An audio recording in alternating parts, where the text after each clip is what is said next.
Bermuda triangle نے پہلی بار 20th century کے درمیان میں لوگوں کی توجہ حاصل کی جب کئی شپس اور ایئرکرافٹ اس ایریا میں غائب ہونے لگے۔ 1950s اور 60s میں میڈیا نے اس کو ہائی لائٹ کرنا شروع کیا۔ فلوریڈا، پیورٹو ریکو اور برمودا کے درمیان کا یہ سمندری حصہ برمودا ٹرائنگل کہلاتا ہے، جو اپنی عجیب اور گمشدہ واقعات کی وجہ سے مشہور ہے۔ کہتے ہیں کہ 50 سے زیادہ شپس اور 20 ایروپلینز یہاں غائب ہو چکی ہے۔ اس وجہ سے لوگوں نے کئی تھیوریز بنائی۔ کچھ کہتے ہیں کہ یہ ایریا کسی مسٹیکل پاور سے لنکڈ ہے یا کوئی وارٹیکس ہے جو چیزوں کو دوسرے ڈائمینشن میں لے جاتا ہے۔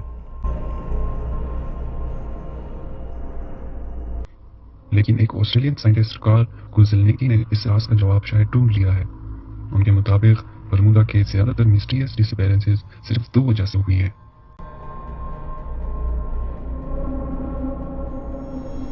نمبر 1، ہیومن ایرر، یعنی کہ انسانی غلطی۔ ایک مشہور واقعہ ہے فلائٹ 19 کا۔ 5 US نیوی کے بومبرز ٹرین مشن پر فلوریڈا سے اڑائے گئے۔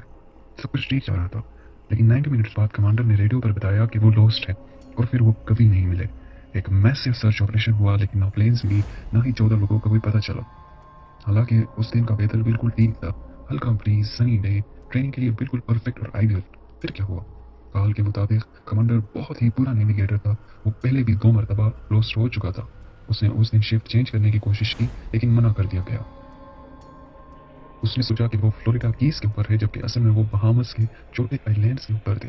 اس غلط فہمی کی وجہ سے وہ پلین کو غلط ڈائریکشن میں لے گئے، ایسٹ کی طرف، جو کہ اسے ویسٹ فلوریڈا کی طرف واپس آنا چاہیے تھا۔ فیول ختم ہوا اور پلین سمندر میں گر گئے۔ کچھ لوگ کہتے ہیں کہ دونوں کمپاسز خراب ہو گئے تھے، لیکن اصل مسئلہ انسانی غلطی ہی تھی۔ نمبر 2، بیڈ ویدر، یعنی کہ برا موسم۔ اٹلانٹک اوشن میں کئی ٹراپیکل اسٹارمز اور ہیوریکینز برمودا ٹرائنگل سے گزرتے ہیں۔ پہلے جب ماڈرن ویدر فورکاسٹنگ نہیں تھی تو کئی شپس انہی طوفانوں میں کھو جاتی تھی۔ اس ایریا سے گلف اسٹریم بھی گزرتا ہے، ایک تیز اور پاورفل اوشن کرنٹ جو موسم کو اچانک بدل سکتا ہے۔ ایک اور فیمس کیس ہے US سائیکلوپس کا۔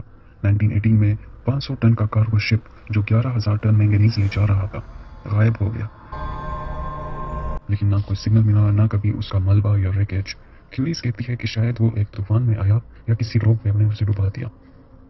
کال کے مطابق برمودا ٹرائنگل صرف برے موسم کا ایریا نہیں بلکہ سمندر کی طاقت بھی وہاں اثر انداز ہوتی ہے۔ سمندر کا فلور وہاں بہت گہرا ہے، 30,000 فیٹ تک، جہاں چیزیں آسانی سے چھپ جاتی ہے۔ اور ہاں، میتین گلیٹریٹ بھی ایک تھیوری ہے۔ یہ میتین گیس سے بنی برف جیسی چیز ہوتی ہے جو کبھی کبھی پھٹ جاتی ہے اور ببلز بناتی ہے۔ یہ ببلز اگر زیادہ ہو جائے تو پانی کی ڈینسٹی کم کر دیتی ہے اور شپ ڈوب سکتا ہے، لیکن یہ ریئر ہوتا ہے۔ تو اوورآل انسانی غلطی اور موسم، یہ دونوں فیکٹرز برمودا ٹرائنگل کے زیادہ تر لاس ایکسپلین کرتے ہیں۔ اصل میں اس ایریا میں ہر دن ہزاروں پلینز اور شپس گزرتے ہیں اور انسیڈنٹس کا ریشیو دنیا کے دوسرے ریجن جیسا ہی ہے، لیکن لوگوں نے جب اس ایریا کو ڈینجر زون مانا ہے، ان کو ہر انیوژل واقعہ اس سے لنک لگتا ہے کنٹرمنیشن بائس کی وجہ سے۔ جیسے میری کیلسٹری کا واقعہ جو 1872 میں ملا تھا بنا کسی کلک کے، وہ برمودا ٹرائنگل سے 400 مائلز دور ایزورس کے پاس تھا، لیکن لوگ اسے بھی اس مسٹری کا حصہ بنا دیتے ہیں۔